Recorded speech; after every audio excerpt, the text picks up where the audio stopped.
Welcome to Video 1, Lesson 1, Camera Selection and Technical Overview. I am your instructor, Chris Fluke. And I'm your other instructor, Susie Smith.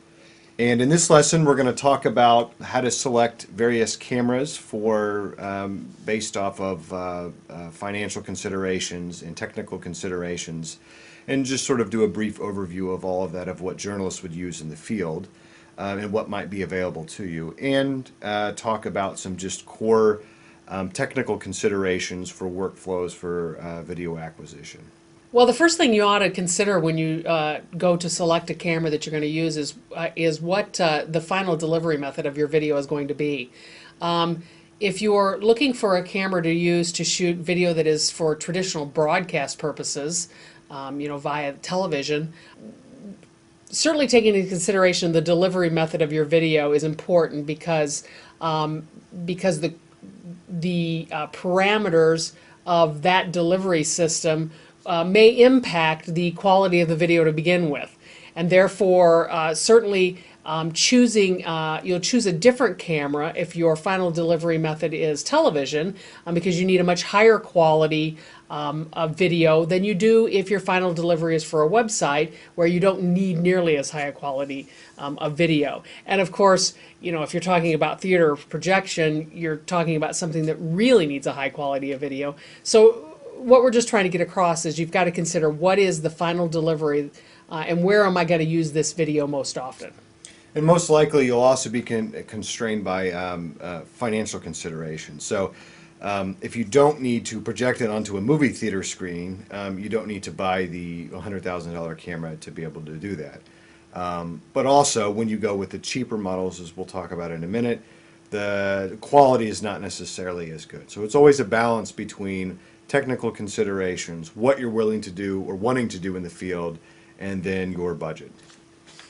For this lesson, we've divided up the types of cameras that you might purchase into three categories: consumer cameras, prosumer cameras, and professional models. A consumer camera is really the kind of camera that you see for home video use, okay, primarily.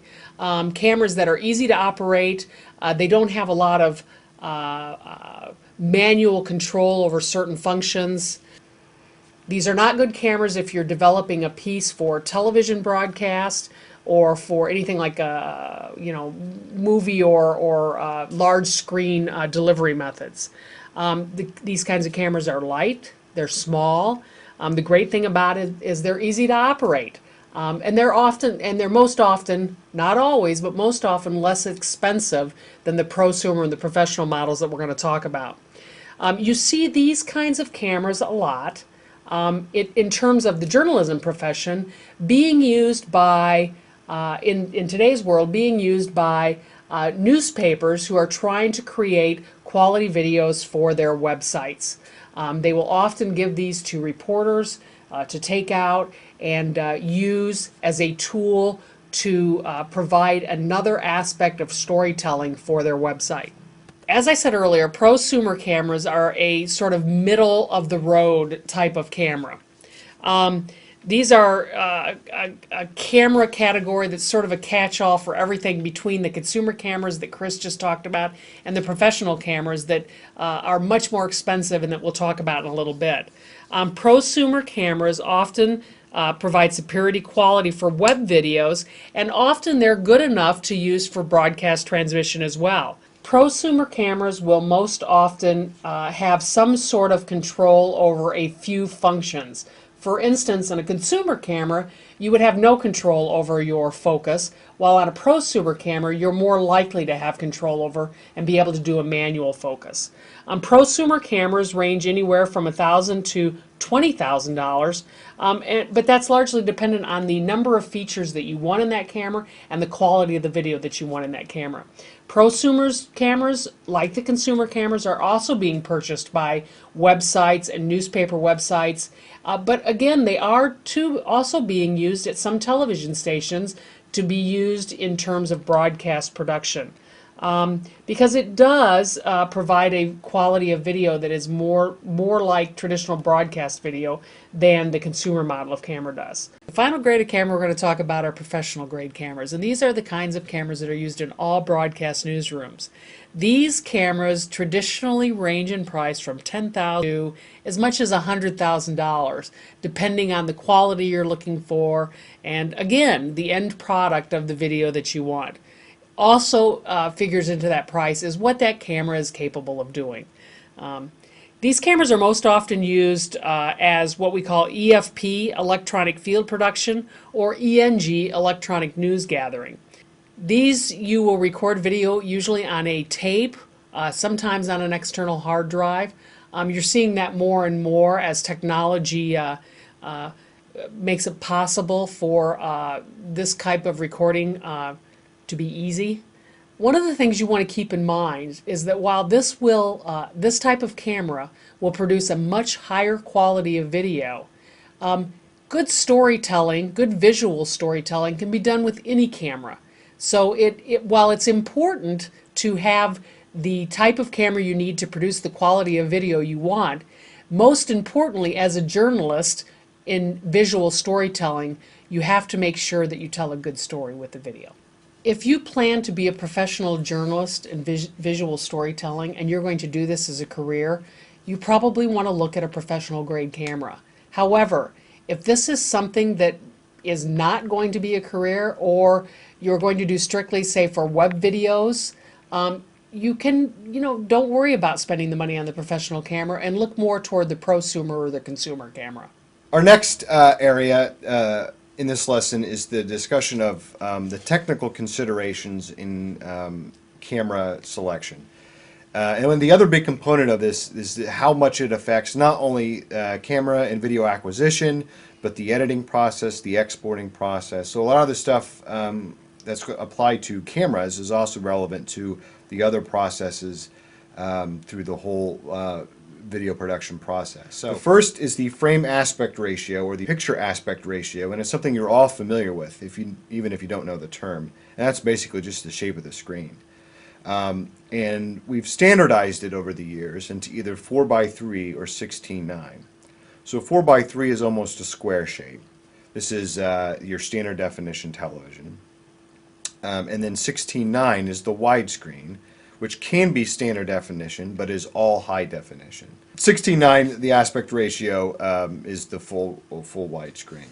So all of high definition is 16:9. Standard definition can either be 4:3 or 16:9, depending on our next category, which is the pixel aspect ratio. All digitally created and represented images, whether that is like a still image or whether that's video, are made up of tiny little bits of information called pixels. And you can see this if you stare very closely at your computer screen or you stare very closely at your television screen. There's all these little dots of color. And as you look out, as you move away, those dots make up an image. Those little dots of color, those pixels, have certain shapes. And that is what's referred to as a pixel aspect ratio. And video can record on various different pixel shapes. High definition is the easiest. All those pixels are tiny little squares. So they are exactly 1 by 1. They're perfect squares. So when we want to convert up or convert down, when we want to take a full 1920 by 1080 high def image aspect ratio and shrink it down for web streaming, that's easy. Standard definition is not so easy.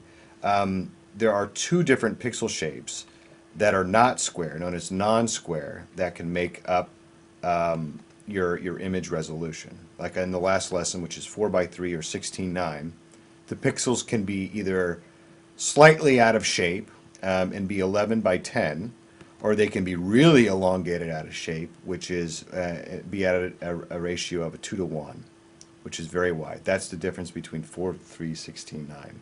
So why do we need to know this? It's important to know this because when we distribute something over various formats, sometimes we have to convert it.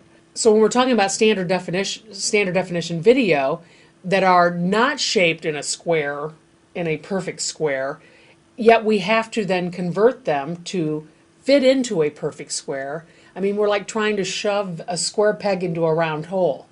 Okay, we need to convert all those little odd-shaped squares so that they will fit into a perfect square.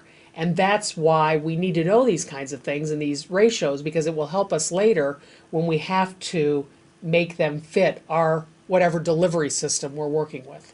Our next technical consideration in video production is the frame rate. All moving images, so either traditional film or video, high def, standard def, are made up of single images displayed rapidly over time to give the illusion of motion. This is known as the persistence of vision. So what our mind does is when we see rapidly single still images in a row, our mind sort of fills in the gaps and gives the illusion of motion. This is just the basically numbers that you need to be aware of. Film, for example, if you go to a theater and you watch traditional film, you are actually seeing 24 single images every second. And traditional film is recorded. It records 24 still images every single second. A standard definition broadcast television records at 29.97, or most often rounded up to 30 frames per second, or 59.94 or 60 frames per second. And this is related to either progressive or interlace. And this is how the image is displayed on a screen. Progressive frame rates, like a television that is displaying a progressive frame rate, will scan every single pixel at the same time, one frame at a time. So if it's 30 frames per second, it's going to scan all 30 at sequentially, one after another. An interlace frame will scan half of one and half of the next one at the same time. And what this does is the quality is not as good, but it allows more information to be put through a cable transmission or your internet service provider or whatever else. So all of these things that we're talking about really come into play when you buy a camera that is more along the lines of let's say an advanced prosumer model or a professional model. A consumer model and most prosumer models will not have the ability for you to choose. It will simply record in one rate and you have no choice. When you buy a higher end camera, just as you do with all of the other controls, you have more control over this. A professional camera allows you more control over the picture quality, just as you have more control over focus and different items on the camera. You'll have more control over the way you record the video in a professional model. So if you're looking at something more on the high end of the video quality spectrum, then you really need to know these things, because you're going to have some kind of choice over the quality of video that your camera will produce. Hopefully some of the information that we've given you here will help you in terms of selecting the camera that you want to use. Again, it's all about final delivery of your video. Where is this video going to be used? Website, broadcast, whatever. How much control you want to have over the quality of the video, and how much money you want to spend. Those really are the three elements that it comes down to. And frankly, that is up to you. Okay, it's not up to us. You want to think about what you're going to use this camera for. If you're looking to use it for home videos, you certainly don't want to go out and spend $40,000 on a new camera. But one thing you want to keep in mind, that as a journalist, choosing the right camera and the proper equipment for producing a story can be just as important as choosing the words and sources that you use.